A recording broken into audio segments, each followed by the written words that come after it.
en la universidad, estoy como profesor sustituto interino, pero te agradezco que lo valores, igual que yo valoro y agradezco muchísimo vuestra invitación y también pues bueno que haya en general, especialmente a vosotros, en Alice, que os habéis volcado especialmente en la organización de este ciclo de conferencias,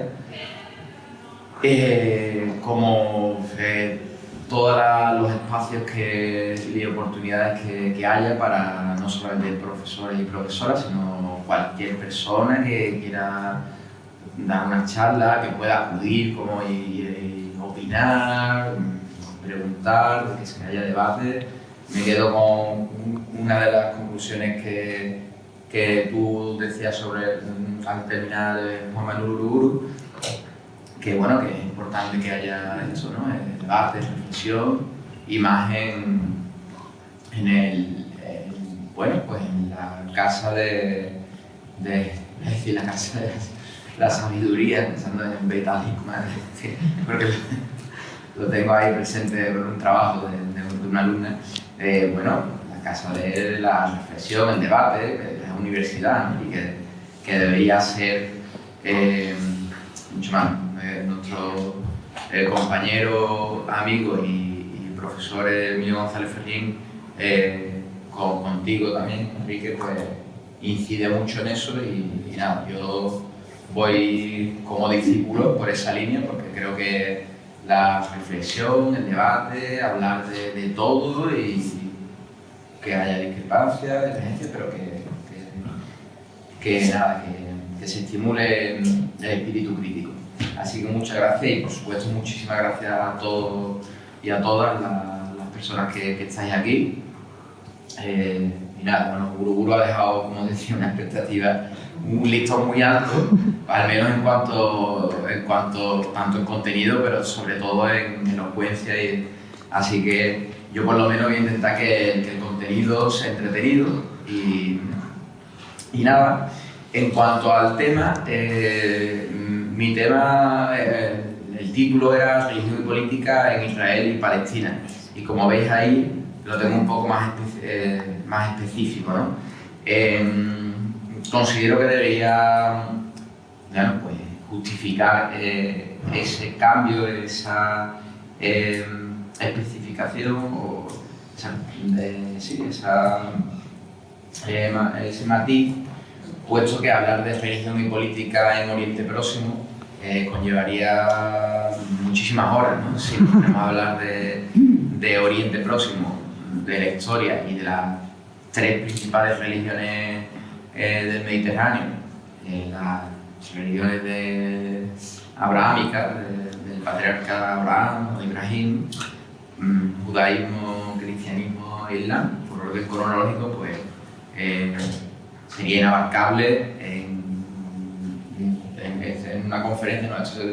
Eso sería un congreso y mucho.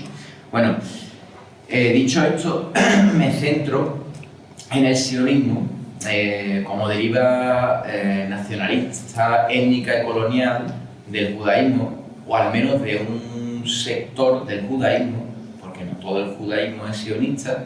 Esto es una de las principales cuestiones y que debe quedar claro. Y me centro, como digo, en esta deriva nacionalista, étnica y colonial del judaísmo, o de buena parte del judaísmo, que se llama sionismo, por varias cuestiones.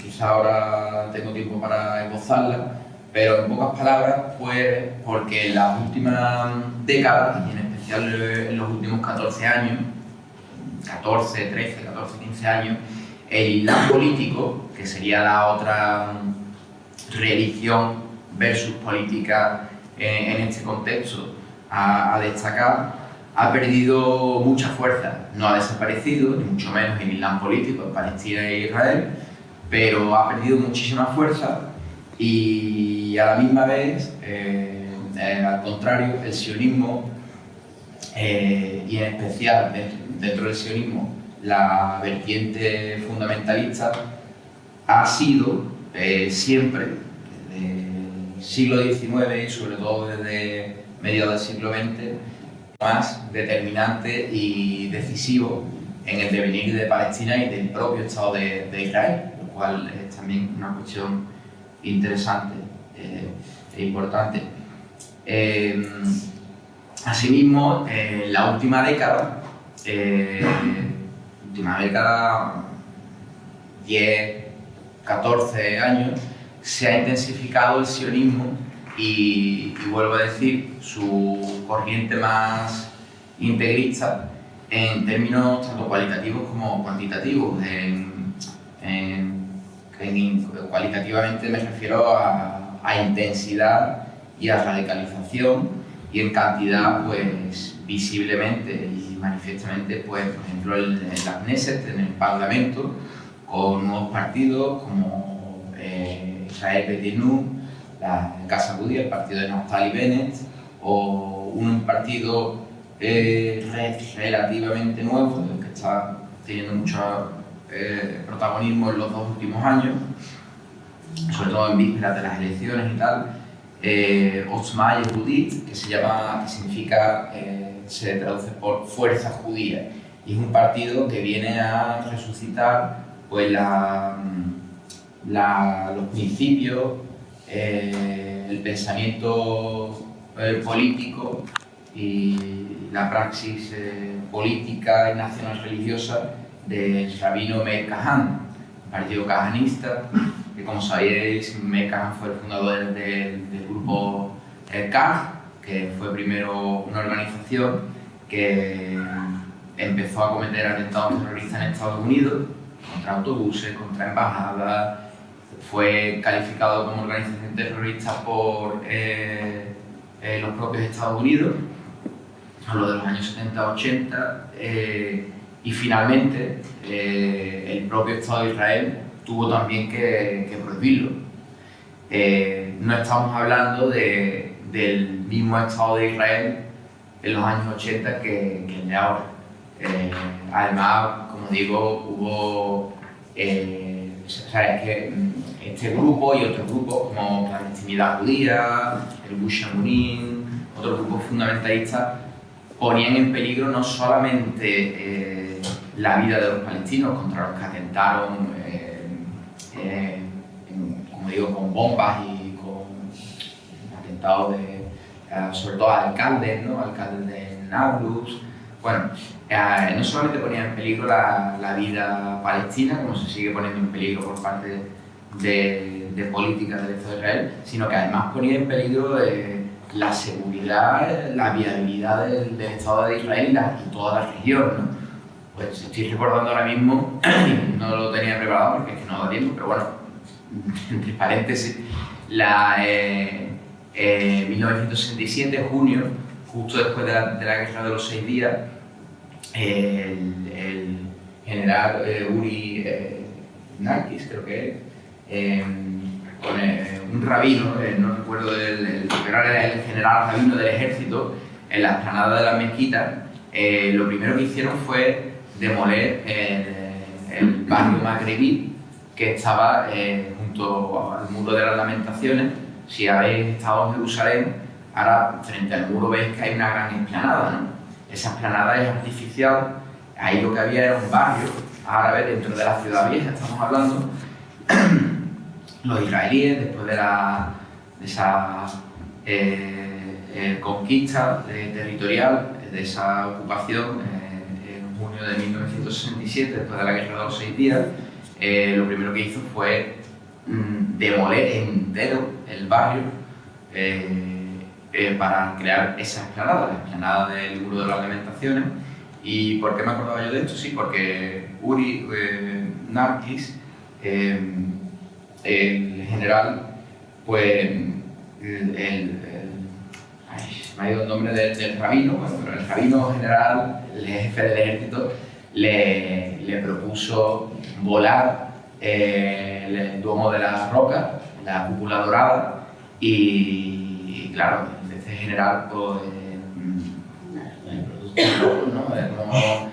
Sin embargo, estamos hablando del 67, sin embargo, en los años 80, a principios de los 80, concretamente en 1982, el Shin Bet, los servicios secretos israelíes, desmantelaron en un par de ocasiones un intento de demolición del Domo de la Roca y del Haram al-Sharif, de toda la explanada de la mezquita, con la mezquita Al-Aqsa incluida, un plan avanzadísimo, un túnel subterráneo donde encontraron pues dinamita y en el que estuvieron involucrados militares israelíes.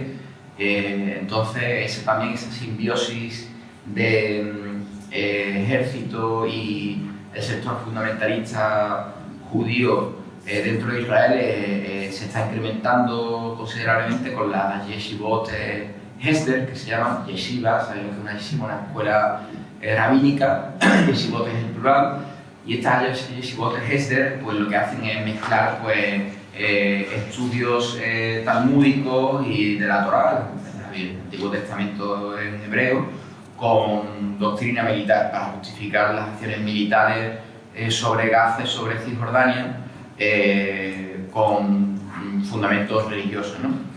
Y bueno, aquí me he explayado un poco con ese paréntesis. Dicho esto, aquí, lo que antes de seguir con el sionismo, como digo, bueno, pues al menos unas palabras sobre el Islam político. He dicho ya que ha perdido fuerza, pero bueno, no hay que olvidar que fue muy importante desde los años 40, década de los 50, 60, 70 y en los años 80, en 1987 hay un hito muy importante. El Islam político en Palestina surge o se implementa a través de los hermanos musulmanes, de Hassan al-Banna, como sabéis, el egipcio Hassan al-Banna, que funda esta hermandad en el año 1924-29, en la década de los 20, en Egipto, y que llega a Palestina, a los territorios palestinos, a Palestina, no a los territorios palestinos, primero a Gaza en el año 1945. A partir de ahí se va expandiendo pues, a Jerusalén, a la desaparecida, eliminada, borrada del mapa, Ramle, otras ciudades todavía existentes como Nablus, etc. Y se implementa en una rápida proliferación gracias al yerno del fundador, al yerno de Hassan al-Banna, que fue Said Ramadán.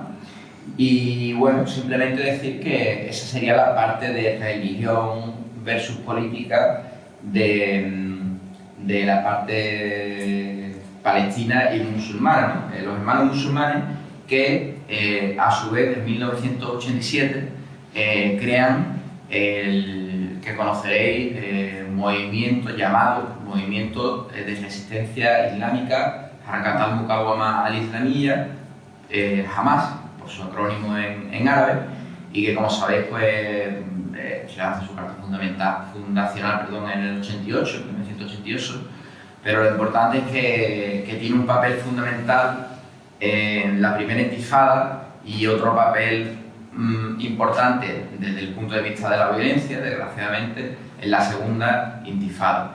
Dicho esto, y en relación con lo que decía al principio de que el Islam político había perdido mucha fuerza, no presencia ni ha dejado de existir, me refería a que tan solo 5 años después del fracaso de los acuerdos de Camp David y de los acuerdos de Oslo, Hamas declaró una tregua unilateral en el año 2005 que hasta hoy día ha cumplido, al menos en cuanto a atentados terroristas dentro de Israel, y que además pues, hizo un viraje de lo que es el irredentismo, de lo que es el maximalismo territorial hacia una realpolitik, presentándose, dejando de lado, como digo, la lucha armada. Por ahora sigue siendo así, salvando la situación puntual en Gaza, que incluye, eso lo dejo para después,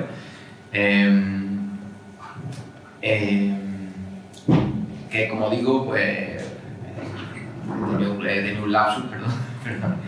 Estaba diciendo que se presentan las elecciones en enero de 2006, unas elecciones auspiciadas, que se celebran a instancias de Estados Unidos y de Israel, también en segunda medida de la Unión Europea, y que a pesar de lo que querían Estados Unidos y de lo que quería Israel, pues contra todo pronóstico logró vencer Hamás. Eso propició luego, bueno, pues un golpe de Estado. Esa es mi opinión, que puedo argumentar con datos y fuentes. Un golpe de Estado fatal, a través con la ayuda de Egipto, de Israel y en segunda medida, en segundo lugar, en segundo término, de Estados Unidos. Dicho esto, ya he dicho mucho, no sé cómo voy. Vale. Sí, voy bien, seguro. Ahora hemos empezado, no sé, pero... vale. Llevamos 20 minutitos. Bueno, con esto os he hablado al principio, Guruguru, es que me he tenido que ausentar al principio. Os he hablado un poco del tema mediático, de medios de comunicación. No, bueno, pero lo digo porque nos gusta. No me voy a explayar en este término, pero simplemente, bueno, como además sabréis, hay una amalgama, ¿no? una confusión, no sé si premeditada o no, pero a la hora siempre que se habla de Palestina e Israel, del Oriente Próximo, se transmite una idea de dos bandos iguales que se pelean porque sí, una simetría totalmente falsa, una simetría que no existe. La asimetría en términos militares, diplomáticos y también en términos de responsabilidad histórica, bajo mi juicio como historiador, pues, según lo que he vivido en el territorio y según lo que he estudiado, la simetría, como digo, es una de las características fundamentales. Luego, respecto a los términos, pues bueno, voy a intentar ser muy sucinto. Guerra árabe-israelí. ¿Está bien esa fórmula? Pues yo opino que hubo una guerra árabe-israelí, hubo una etapa histórica de guerra árabe-israelí que enfrentó al Estado de Israel desde su creación en 1948 con los estados colindantes. Sin embargo, aunque todavía no haya firmado un acuerdo de paz con Siria ni con Líbano, prácticamente hoy día no hay ninguna guerra árabe-israelí. O sea, los principales actores, Egipto, desde 1979, que se firma la paz, Anwar el-Sadat, el presidente Anwar el-Sadat firma la paz con Israel para que se le devuelva la península de Sinaí, pues prácticamente yo no creo que hoy día se pueda hablar de guerra árabe-israelí. Creo que en términos históricos y políticos, de situación actual, creo que no tiene sentido.